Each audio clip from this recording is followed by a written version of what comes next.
간혹 그리스도인이라고 하면서도 그리스도인답지 않은 그런 생활 태도, 습관을 가지고 살아가는 사람들이 있습니다. 좀 놀라운 사실은요, 그리스도인들 중에서도 점을 치는 사람들이 그렇게 많다 그래요. 그래서 어떤 조사에 따르면 한국교회 그리스도인들 중에 한 3분의 1 정도가 점을 치는 것 같다, 이렇게 이야기하는 결과도 본 적이 있습니다. 그리스도인으로 살아가면서도 점, 사주, 타로, 오늘의 운세 이런 거 보고 믿는 그리스도인들이 있다라고 하는 게 참 답답한 일이죠. 그리스도인이라고 하면서 점을 친다, 이거 서로 연결될 것 같지 않은데 그런 모습으로 살아가는 사람들이 있더라는 것입니다. 자, 또 다른 예를 한번 들어보자면 우리가요, 건강을 위해서 여러 가지 운동을 하고 수련을 하고 하는 것들 참 좋습니다. 그런데 때로는 그리스도인들 중에 요가를 하시는 분들이 많이 있으세요. 요가가 건강에 도움이 되기는 하죠. 그러나 인도에서부터 유래한 이 요가가 종교적인 배경을 가지고 있다라고 하는 건 여러분 알고 계시지 않습니까? 이 요가의 기본 자세 중에 이 결가부좌라고 하는 앉아 있는 자세가 있잖아요. 이게 힌두교 신상인 시바 신상에서부터 온 자세라 그러죠. 또 힌두교 불교에서 자기를 수행하는 방법으로 이 요가를 사용하고 있습니다. 이 요가라고 하는 것은 결국 이 종교적인 의식을 통해서 자기 자신을 절대자에게 드린다, 이런 목표를 가지고 있다는 것이죠. 그래서 이런 종교적인 배경이 있다라고 하는 것을 안다면 우린 좀 조심해야 될 필요가 있습니다. 건강을 위해서 이런 것들을 계속하다 보면 자칫하면 영적으로 좋지 않은 영향을 입게 될 수 있다라고 하는 것이죠. 단전호흡, 명상 이런 것들도 대부분 타 종교나 이단에서부터 나오는 것들이 많기 때문에 우리 굉장히 조심하셔야 합니다. 우리가 바르고 건강한 그리스도인으로 살아가기 위해서는 이 신앙의 회색지대로부터 벗어나야 됩니다. 무슨 이야기냐 하면 우리가 분명한 그리스도인의 정체성을 가지고 살아야 된다라고 하는 것이죠. 내가 그리스도인이다라고 이야기하면서도 우리의 생각이나 가치관이 별로 복음적이지 않은 경우들이 있습니다. 그리스도인이라고 말하지만 내 삶과 신앙이 서로 분리되어져 있는 경우들을 우리는 종종 볼 수 있습니다. 그런 신앙이 회색 지대에 머무르고 있는 신앙이다, 그렇게 이야기할 수 있습니다. 아군도 아니고 적군도 아닌 사람을 가리켜서 우리가 회색 분자다, 그런 이야기 하지 않습니까? 자기 자신의 유익을 위해서 때로는 이 편에 속하기도 하고 때로는 저 편에 들어가기도 하는 사람들을 가리켜서 이렇게 이야기합니다. 이런 사람들의 결국은 어떻게 됩니까? 나중에는 아군한테도 공격을 받고요, 적군한테도 공격을 받을 수밖에 없다는 것이죠. 자, 우리가 바른 신앙 가지고 살아가려면 이 신앙의 회색 지대로부터 벗어나야 됩니다. 복음에 합당한 믿음의 삶을 살아야 되고요, 신앙과 삶이 일치하는 그리스도인으로 살아야 된다라고 하는 것을 우리가 꼭 기억해야 된다는 것이죠. 자, 오늘 7교회에 보낸 편지 가운데 마지막 편지, 라오디게아 교회에 보낸 편지를 우리가 함께 살펴보려고 합니다. 자, 먼저 이 라오디게아 교회를 향해서 편지를 보내고 계신 예수 그리스도에 대해서 14절이 이렇게 묘사하고 있죠. 14절 같이 읽어보겠습니다. 라오디게아 교회의 사자에게 편지하라. 아멘이시요 충성되고 참된 증인이시요 하나님의 창조의 근본이시니가 이르시되. 자, 예수님을 향해서 아멘이시고 충성되고 참된 증인이시다, 이렇게 말씀하고 있습니다. 자, 무슨 말씀인가 하면요, 예수님은 하나님 앞에서는 항상 예스맨이시라는 거예요. 하나님이 무슨 말씀하셔도 아멘, 예스 하시는 분이 예수님이시고요, 얼마나 충성되시고 얼마나 진실하신 증인이 되시는지 모른다, 이렇게 말씀합니다. 그런데 그 예수님께서 창조의 근원이 되신다는 것이죠. 창조주가 되신다, 하나님이 되신다는 것입니다. 그러니까 본성상 하나님이신 예수님께서 하나님의 말씀이라면 철저하게 순종하셨다라고 하는 것이죠. 사도 바울은 빌립보서 2장 6절부터 8절의 말씀을 통해서 다시 한번 이 사실을 우리에게 들려주지요. 그는 근본 하나님의 본체시나 하나님과 동등됨을 취할 것으로 여기지 아니하시고 오히려 자기를 비워 종의 형체를 가지사 사람들과 같이 되셨고 사람의 모양으로 나타나서 자기를 낮추시고 죽기까지 복종하셨으니 곧 십자가에 죽으심이라 말씀하고 있습니다. 하나님과 동일하신 예수님께서 하늘 보좌 다 버리시고 낮고 낮은 인간의 몸을 입으셨습니다. 그리고 십자가에 달려 죽기까지 철저하게 순종하셨다는 것이죠. 하나님이신 예수님께서 하나님의 말씀에 이렇게 온전히 순종하셨다면 그리스도인인 우리가 하나님의 말씀에 순종해야 되는 것 당연한 것 아니겠습니까?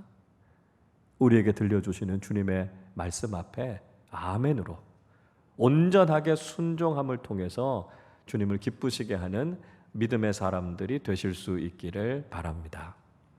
자, 이 편지를 받고 있는 사람들 라오디게아 교회다 말씀드렸습니다.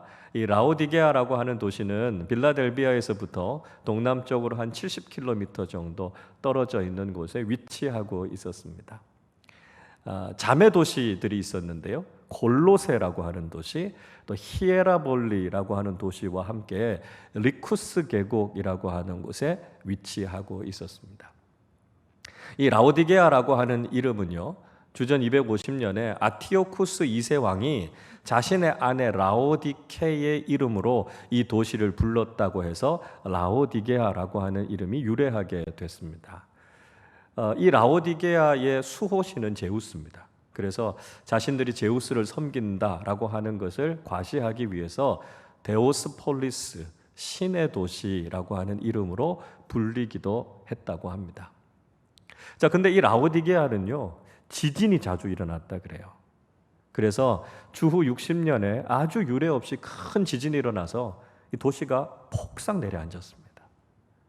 그런데 지진 후에 도시를 재건할 때 로마 황제에게 좀 도와주십시오 이렇게 요청하지 않고요, 이 라오디게아가 스스로 도시를 재건할 수 있을 정도로 아주 부유했던 도시가 이 라오디게아라고 하는 도시였다고 합니다. 왜 이렇게 부유했는가 하면 에베소에서부터 동방 지역으로 무역로가 나 있는데요, 그 무역로의 아주 요충지에 위치하고 있었고요, 금융업이 굉장히 발달한 도시가 이 라오디게아 도시였다고 합니다. 이 도시의 특징적인 것 또 한 가지 있는데요, 주전 4세기에 아리스토텔레스 시대 때부터 아주 의과대학이 세계적으로 유명한 곳이 바로 이 라오디게아였습니다. 그래서 이 의과대학에서 만들어진 부르기아 안약이라고 하는 것이 전 세계에서 아주 각광을 받는 의약품이었다 이렇게 이야기합니다. 라오디게아 교회는요, 바울이 세운 교회는 아니었습니다. 바울은 이 라오디게아, 히에라볼리, 골로새 이런 도시를 방문하지 않았습니다. 대신에 자신의 동역자였던 에바브라를 이 라오디게아에 보내서 복음을 전하게 했습니다. 골로새서 4장 12절 13절 보면 이렇게 말씀합니다. 그리스도 예수의 종인 너희에게서 온 에바브라가 너희에게 문안하느니라. 그가 항상 너희를 위하여 애써 기도하여 너희로 하나님의 모든 뜻 가운데서 완전하고 확신 있게 서기를 구하나니 그가 너희와 라오디게아에 있는 자들과 히에라볼리에 있는 자들을 위하여 많이 수고한 것을 내가 증언하노라 말씀하고 있습니다.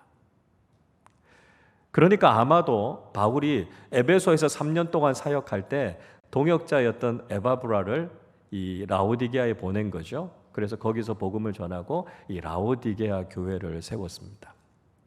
그리고 라오디게아 교회 초대 감독으로 임명한 사람이 아키뽀라는 사람이었는데요, 바울이 세웠던 감독이었습니다.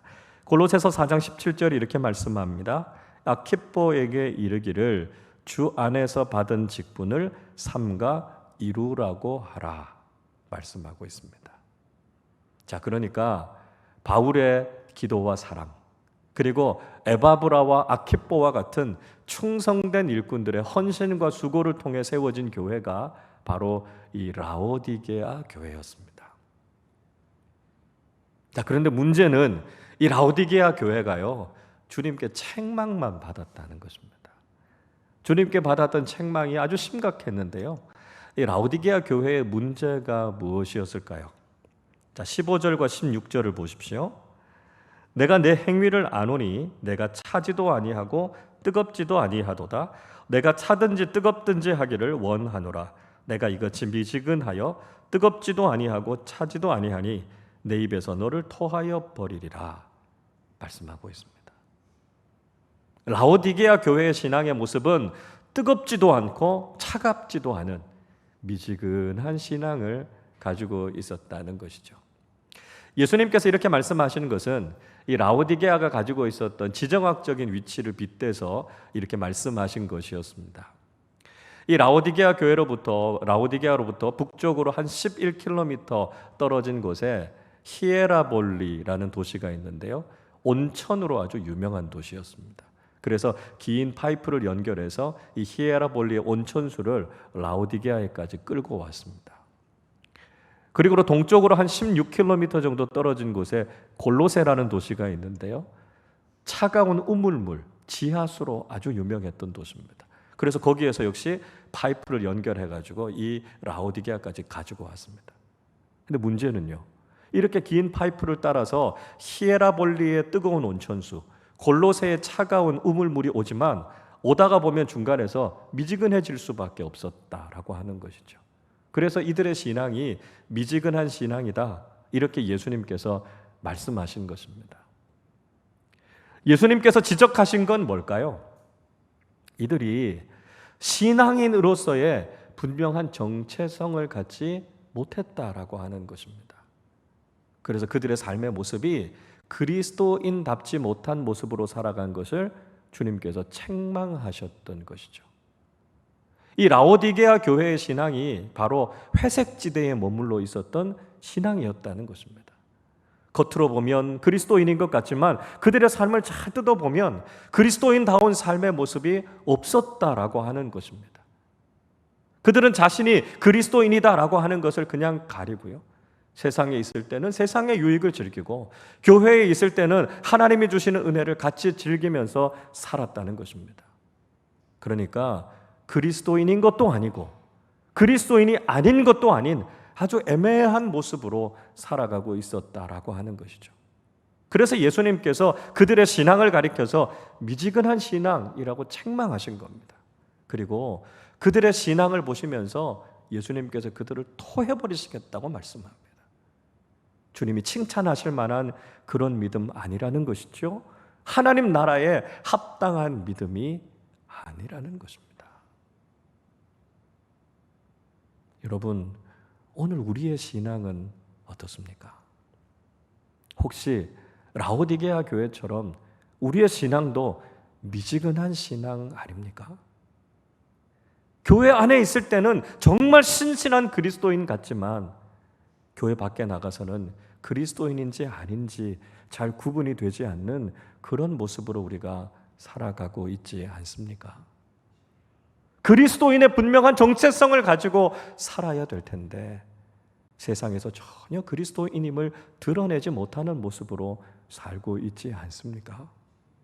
요즘처럼 교회와 그리스도인들이 세상의 비판을 받고 믿음을 지키기 어려운 상황 속에서 내가 그리스도인이라고 하는 정체성을 감추면서 살아가는 사람들이 하나둘 늘어가고 있습니다.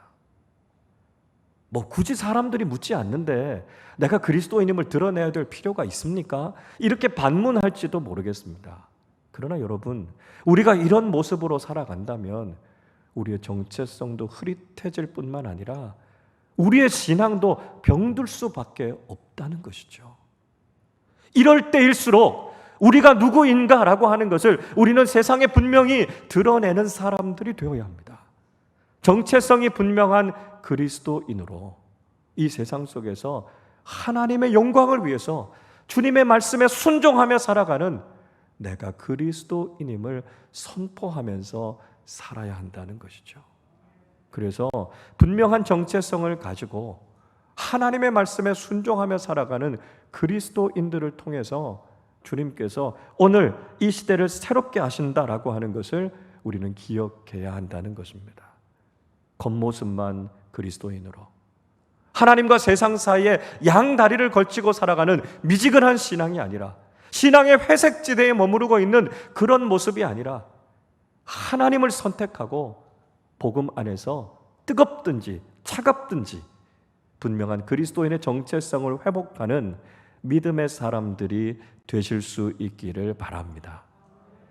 또 한 가지, 라오디게아 교회가 가졌던 신앙의 문제가 있었습니다. 그것은 그들이 자신의 영적인 현실을 제대로 보지 못했다는 것입니다. 17절의 말씀을 보십시오. 내가 말하기를 나는 부자라 부요하여 부족한 것이 없다 하나 내 곤고한 것과 가련한 것과 가난한 것과 눈먼 것과 벌거벗은 것을 알지 못하는도다. 라오디게아 교회는 스스로 부자라고 자부하는 교회였습니다. 그러나 사실 그들이 가지고 있는 영적인 현실은 아주 가난하고 곤고하고 비참하고 부끄러운 모습이었다고 주님께서 말씀하고 있습니다. 라오디게아 교회 교인들 가운데는 세상과 적당히 타협하면서 세상의 부와 권력을 누리는 사람들이 있었습니다. 세상적인 유익도 누리고 영적인 유익도 같이 누리고자 하는 사람들이 라오디게아 교회에 있었던 것이죠. 그러니까 겉으로 보면 이 라오디게아 교회는 꽤 부유하고 괜찮은 교회처럼 보였습니다. 그러나 그들이 처해 있었던 영적인 현실은 참 가난하고 눈멀고 부끄러운 신앙생활을 하고 있었던 것을 주님께서 말씀해 주고 계신다는 것이죠. 흔히 우리는 자신이 나 자신을 잘 안다고 생각하지만 사실 우리는 우리 자신을 잘 모를 때가 많습니다. 다른 사람이 우리를 보는 것이 더 정확할 때가 많죠. 라오디게아 교회도 스스로는 부자라고 자부하고 있었지만 그들의 영적인 현실은 참 가난하고 비참한 현실이었다는 것을 주님께서 그들에게 분명히 깨우쳐 주셨던 것입니다.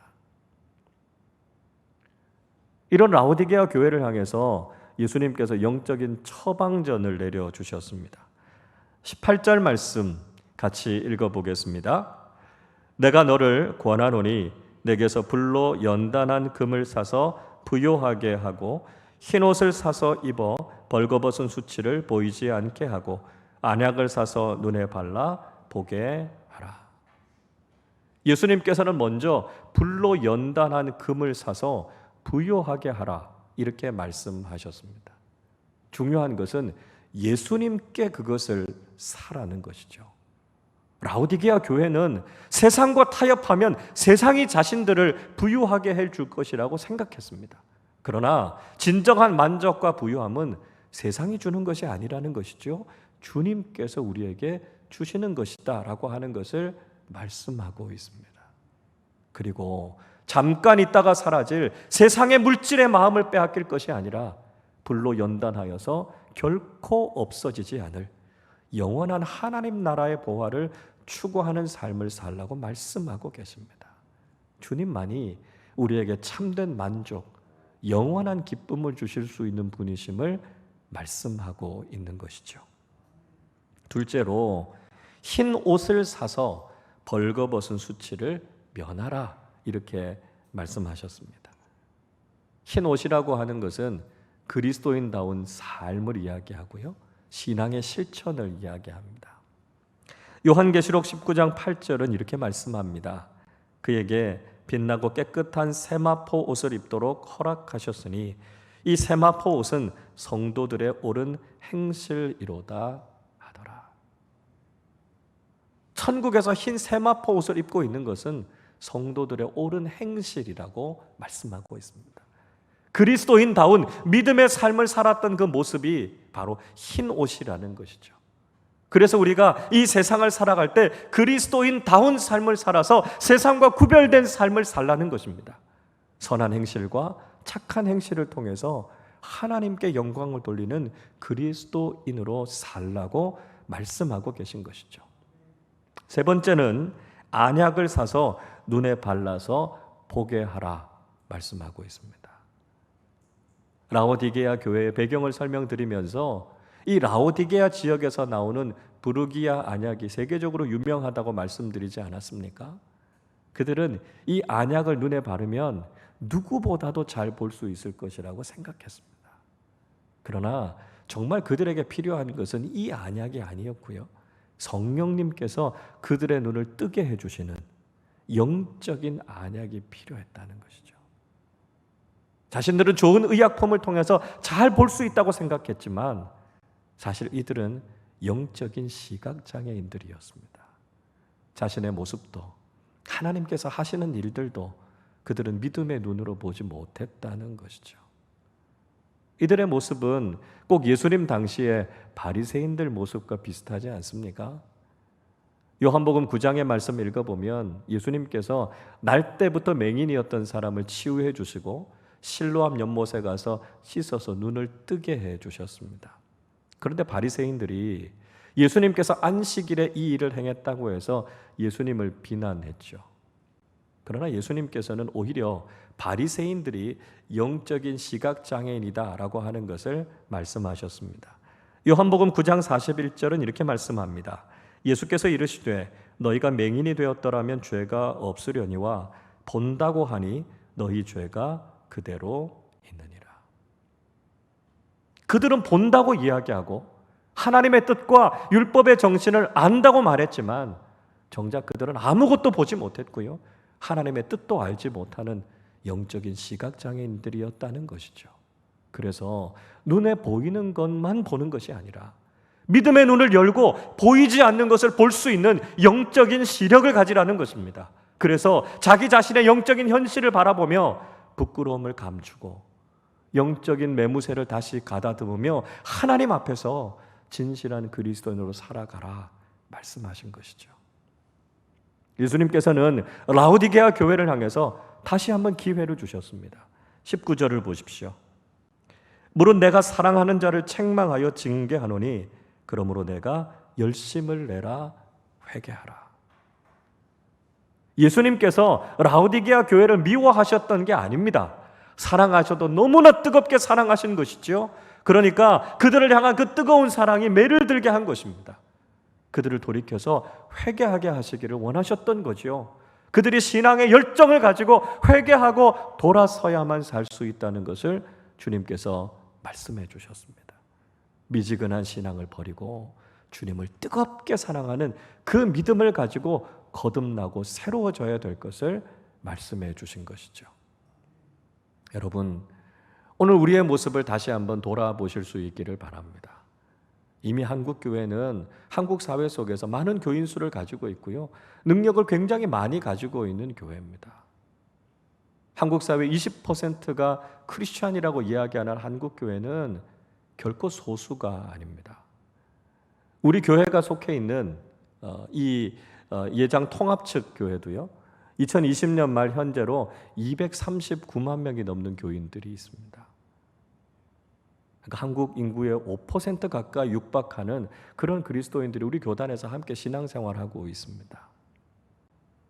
3%밖에 되지 않는 소금이 바닷물 전체를 다 짜게 만든다고 하지 않습니까? 그런데 한국 사회에 이렇게 많은 그리스도인이 있음에도 불구하고 왜 세상은 잘 변하지 않을까요? 왜 교회의 영향력은 이렇게 미미한 것일까요? 저는 그 이유가 우리 한국교회 그리스도인들 가운데 라오디게아 교인들 같은 사람들이 있기 때문이라고 생각합니다. 뜨겁지도 차갑지도 않은 미지근한 신앙을 가지고 분명한 신앙의 정체성을 드러내지 못하며 살아가는 사람들이 여전히 있기 때문이죠. 세상과 하나님 사이에서 두 발을 걸치고 두 사이에서 나의 유익을 추구하며 살아가는 신앙인답지 못한 사람으로 살아가는 사람들이 여전히 우리의 모습은 아닌가 우리는 돌아보아야 한다는 것입니다. 주님께서 말씀하십니다. 회개하라, 열심을 내라, 돌이키라 말씀하고 계십니다. 주님께서 우리에게 들려주시는 말씀 앞에 우리가 믿음으로 반응하고 회개하고 거듭나서 주님 앞에 새로워지는 믿음의 사람들이 되실 수 있기를 바랍니다. 이런 라오디게아 교회를 향해서 주님께서 귀한 약속의 말씀을 주셨습니다. 20절 말씀 우리 같이 읽어보겠습니다. 볼지어다 내가 문 밖에 서서 두드리노니 누구든지 내 음성을 듣고 문을 열면 내가 그에게로 들어가 그와 더불어 먹고 그는 나와 더불어 먹으리라. 예수님께서 라오디게아 교회와 함께 영적인 교제를 나누고 싶다 말씀하고 계십니다. 참 유명한 말씀이죠. 우리가 이 말씀을 그림으로도 잘 알고 있습니다. 그림을 한번 보여주시죠.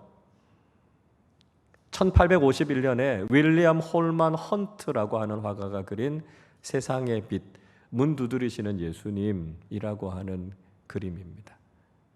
자, 이 그림보다 우리가 다음 그림을 더 잘 알고 있는데요. 한번 보여주시죠. 익숙하신 그림이죠. 이렇게 예수님께서 문을 두드리고 계십니다. 그래서 문을 열면 주님께서 들어가셔서 함께 영적인 교제를 나누시고 풍성한 은혜를 주시겠다 말씀하고 있습니다. 문을 연다는 것은 예수 그리스도를 나의 구원자요 주님으로 영접한다는 것이죠. 우리가 믿음으로 주님을 영접하면 주님께서 우리와 함께 해주셔서 우리의 영적인 삶이 풍성해질 것이라고 하는 것을 말씀해 주셨습니다. 21절에서도 이런 약속의 말씀 주시죠. 이기는 그에게는 내가 내 보좌에 함께 앉게 하여 주기를 내가 이기고 아버지 보좌에 함께 앉은 것과 같이 하리라 말씀합니다. 믿음으로 이기는 사람들에게는 하나님의 보좌에 함께 앉게 하시겠다는 것이죠. 천국의 보좌는요, 긴 의자 같은 모양으로 되어 있다는 거죠. 그래서 그 가운데 하나님과 예수님 앉아 계시고요. 믿음으로 승리한 사람들이 그 보좌에 함께 앉아서 다스리는 권세를 가지게 될 것이다 말씀하고 있습니다. 끝까지 믿음으로 승리하면 하나님께서 주시는 이 영광스러움과 축복을 경험하게 될 것이라고 말씀하고 있습니다. 믿음을 지키고 신앙인의 정체성을 가지고 살아가는 것이 아무리 힘겹고 어렵다 할지라도 끝까지 믿음을 지켜서 하나님 나라에서 영광스러운 상급을 누리는 믿음의 사람들이 되어야 한다는 것이죠. 오늘 우리는 라오디게아 교회에 주신 말씀을 통해 다시 한번 우리의 신앙을 점검해 보실 수 있기를 바랍니다. 우리가 오랫동안 그리스도인으로 살아왔다고 말하지만 우리의 신앙은 미지근한 신앙으로 살아오지 않았습니까? 신앙의 회색지대에 머무르면서 하나님과 세상을 함께 섬기며 하나님과 세상이 주는 즐거움을 동시에 누리면서 살려고 하지 않았습니까? 우리의 신앙의 모습을 다시 한번 돌아보고 회개하라, 돌이키라 말씀하시는 주님의 말씀 앞에 우리 자신의 모습을 점검하고 주님 앞에서 새로워지실 수 있기를 바랍니다. 우리의 마음의 문을 두드리시는 예수 그리스도를 믿음으로 영접하고 나의 구원자요 주님 되시는 예수 그리스도만을 믿고 살아가는 우리 모두가 되실 수 있기를 바랍니다. 주님께서 우리 마음 가운데 좌정하시고 주님과 깊은 영적인 교제를 통해 풍성한 하나님 나라의 은혜를 누리고 하나님 나라에서 다스리시는 놀라운 상급과 축복을 누리며 살아가는 우리 모두가 되시기를 주님의 이름으로 축원합니다.